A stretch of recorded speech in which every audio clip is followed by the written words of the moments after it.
Hello everyone, एक और जबरदस्त वीडियो लेकर आज मैं बच्चों आपके सामने आया हूँ कि क्या अभी भी आपको ये चीज लग रही है कि यार मेरा कोर्स जो है अभी तक पूरा नहीं हुआ और मैं कैसे पढ़ाई करूँ और कैसे जो सैंपल पेपर है उसको मैं सॉल्व करूँ या फिर कैसे मैं 100 आउट ऑफ 100 मार्क्स लेके आ सकता हूँ। अभी तक मेरी पूरी जो तैयारी वो नहीं हुई, तो वो सब चीजें जो है वो आज मैं आपको इस वीडियो के अंदर बताने वाला हूँ। और आप मैं जो भी बताने वाला हूँ अगर आप उस पर फोकस करोगे तो 100 आउट ऑफ 100 मार्क्स आप लेके आ सकते हो। जिसमें मेरे जो कोर्स सब्जेक्ट है वो अकाउंटेंसी है, इकोनॉमिक्स है और बिजनेस स्टडी है। तो यहाँ पर मैं वही चीज आपको यहाँ पर मैं आज बताने वाला हूँ। कैसे पूरा कोर्स नहीं हुआ है फिर भी आप पूरे में से पूरे नंबर लेके आ सकते हो और कैसे आप सैंपल पेपर सोल्व करके और आने वाले एग्जाम के अंदर आप जबरदस्त लेवल पे या अच्छे से अच्छे मार्क्स आप लोग लेके आ सकते हो। इसलिए मैं आपको यहाँ पर कुछ डू एंड डोंट्स बताऊंगा जिसको आप फॉलो करके आने वाले एग्जाम के अंदर आप उस पेपर को फोड़ डालेंगे और आप 100 में से 100 मार्क्स पूरे ला सकते हैं। तो चलिए शुरू करते हैं मेरी आज की वीडियो। तो जो मैंने अभी आपको बताया यहाँ पर जो मैं एक एक करके पॉइंट आपको लिखने वाला हूं जिसको आप फॉलो करके आप अभी भी पूरा कोर्स नहीं हुआ है तो भी आप पूरे में से पूरे नंबर ला सकते हो। तो सबसे पहले तो मैंने आपको बताया था जो मेरी 7 डेज की जो प्लानिंग थी उस प्लानिंग को आपको रिलीजियसली फॉलो करना है। तो जो 7 डेज की मैंने प्लानिंग मेरी पुरानी वीडियोस के अंदर मैंने अकाउंटेंसी, इको, बिजनेस इन सब की मैंने 7 डेज की जो प्लानिंग दे रखी है उसको आपको अच्छे से उसको फॉलो करना रिलीजियसली। जिसके अंदर मैंने बताया हुआ कैसे आपको पढ़ाई करनी, मैंने डे वाइज पूरी प्लानिंग जो है वो आपको दे रखी है। उसके बाद उसी वीडियो के अंदर मैंने अगला बताया था आपको सैंपल पेपर जो है वो सॉल्व करने। मार्केट के अंदर बहुत सारी ऐसी अभी आपको जो सीरीज है या फिर बुक्स मिल रही है जिसमें आपके सैंपल पेपर हैं बहुत सारे। उन सैंपल पेपर को जो है वो आपको सॉल्व करना है। हो सकता है अभी भी बस बहुत सारे बच्चों को ये डाउट आ रहा हो कि सर अभी हमारा कोर्स नहीं हुआ है तो हम सैंपल पेपर कैसे हम लोग सॉल्व करें। तो स्टूडेंट्स सैंपल पेपर ही वो पेपर है जो आपको आइडिया देने वाला है कि आपके एग्जाम में किस टाइप के क्वेश्चंस आ सकते हैं और कैसे आपको पेपर को अटेम्प्ट करना है।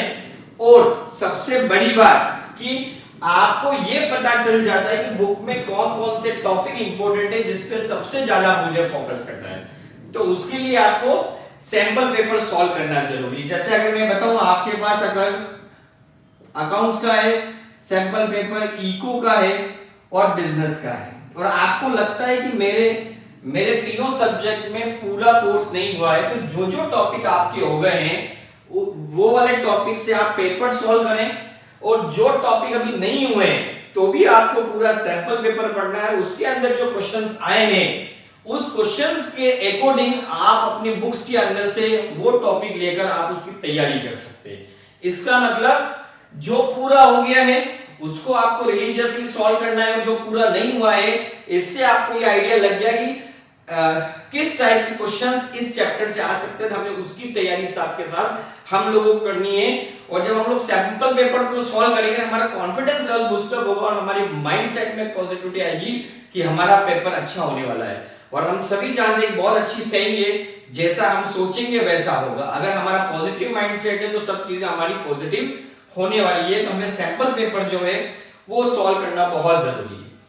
उसके बाद जो भी सैंपल पेपर आप सॉल्व करो उसको पढ़ना नहीं है, उसको क्या करना है आपको जो सैंपल पेपर है उसको लिखकर आपको सॉल्व करना है। लिखकर सॉल्व करने के क्या फायदे हैं? सबसे पहली चीज आपकी हैंडराइटिंग सुधरेगी और आपको पता चलेगा कि कैसे प्रेजेंट करना है। क्यों? क्योंकि जब आप सैंपल पेपर सॉल्व करोगे तो उसके सॉल्यूशन भी सैंपल पेपर ही होंगे तो आपको आइडिया लग जाएगा कि आपने क्या लिखा है और क्या लिखना चाहिए था और कैसे लिखना था और आपने कैसे लिखा है, ताकि आप प्रेजेंटेशन को इंप्रूव कर सकते हो। साथ साथ में क्या चीज मेन इंपॉर्टेंट थी जो हमें करनी थी और तीसरी सबसे बड़ी चीज लिखना कितना था। और अगर आप लिख के करोगे तो आपकी स्पीड बढ़ेगी और आपका एक जो सबसे बड़ा सवाल होता है मेरा पेपर छूट गया, पेपर बहुत लेंथी था, वो सब सवाल यहाँ खत्म हो जाएंगे अगर आप कोई भी सैंपल पेपर जो है वो सॉल्व करके आप करते हो। तो हमें क्या करना है, लिखकर हमें सैंपल पेपर जो है वो सॉल्व करना है। उसके बाद जो नेक्स्ट चीज हम लोगों को है वो यहां पर ध्यान रखनी है कि हमें हमारे डाउट्स जो आते हैं, जब हम लोग पेपर सॉल्व करते हैं सैंपल पेपर, तो हमारे डाउट्स भी आएंगे और साथ साथ में इंपॉर्टेंट टॉपिक भी आएंगे। क्योंकि हम जानते हैं एग्जाम के बीच में जो गैप होने वाला है उसमें आप पूरा नहीं पढ़ सकते, लेकिन जब आपको लगता है कि ये चीज में मुझे बार बार प्रॉब्लम आ रही है, तो उस डाउट को आप क्या कर सकते हो, दोबारा सॉल्व कर सकते हो। और साथ साथ में आपको लगता है ये जो टॉपिक है ये हर सैंपल पेपर में आ रहा है, तो उसको अगर आपने अंडरलाइन कर ली तो आप उस शॉर्ट पीरियड के अंदर वो जो इंपॉर्टेंट टॉपिक है उसको रिवाइज कर सकते हो और आपके नेक्स्ट एग्जाम के अंदर आप फुल पॉजिटिव माइंडसेट के साथ आप वहां पर जा सकते हो। तो हमें क्या करना है, इंपॉर्टेंट टॉपिक को या डाउट्स को हमें लिखना है, ताकि एक अलग से बुकलेट हमारी बन जाएगी जो एग्जाम के टाइम पे, एग्जाम के एक दिन पहले हमारे लिए बहुत इंपॉर्टेंट जो है वो होने वाली है। उसके बाद जो हम लोगों को एक चीज और ध्यान जो है वो हमें रखनी है, रिवाइज करना है चीजों को। जैसे मैंने आपको बताया कि डाउट और इंपॉर्टेंट टॉपिक आपने लिख लिए, एक बार उसको पढ़ लिए, लेकिन एक बार आपको जो चीज पढ़ी उसको 24 टू 48 आवर के अंदर आपके डाउट को जो है वो क्या करना है, हमें रिवाइज करना है। डाउट को हमें क्या करना है, क्लियर करना है और इंपॉर्टेंट टॉपिक को एक बार दोबारा रिवाइज करना है 24 टू 48 आवर्स में, ताकि वो चीज आपकी पूरी कंप्लीट हो जाए और दोबारा पढ़ने की जरूरत नहीं पड़े। तो ये चीज हम लोगों को ध्यान में रखनी है। उसके अलावा अगर मैं यहाँ पर जो आपकी बात करूं यहाँ पर, तो मैंने आपको बताया था यहाँ पर कि ये सब चीजें जो है वो हम लोग कर सकते हैं। और यस, देन मैंने जो आपको अगला बता रहा हूं 6 point, not wait for complete course. कोई भी काम करने के लिए हमें ये चिंता नहीं करनी है पढ़ाई के अंदर कि पूरा कोर्स नहीं हुआ है। अगर आप प्रॉपर वे में पढ़ते हो तो पूरा कोर्स पूरे साल भर भी नहीं होगा, लेकिन ये सैंपल पेपर या जो मैं प्लानिंग बता रहा हूं अगर उसके थ्रू चले तो पूरा कोर्स कंप्लीट हो, जरूरी नहीं, लेकिन आप पेपर के अंदर 100 में से 100 मार्क्स आप 100% लेके आते हो। और लास्ट चीज है वो आपको क्या करनी है, वो करनी है रिमूव योर मिस्टेक्स। अगर एक ही गलती आप बार बार कर रहे हो इसका मतलब अभी तक आपने कुछ नहीं सीखा है। इसका मतलब अगर आप एक सैंपल पेपर सॉल्व करते हो, 2 पेपर सैंपल पेपर सॉल्व करते हो और आपको लगता है ये मिस्टेक दोबारा मेरे से बार बार हो रही है, तो उस मिस्टेक्स को अगले सैंपल पेपर के अंदर आप रिमूव करने की कोशिश करो, उसको हटाओ, तो ही आपका फाइनल जो पेपर होगा उसमें आप बहुत अच्छे से इस चीज को कर सकते हो।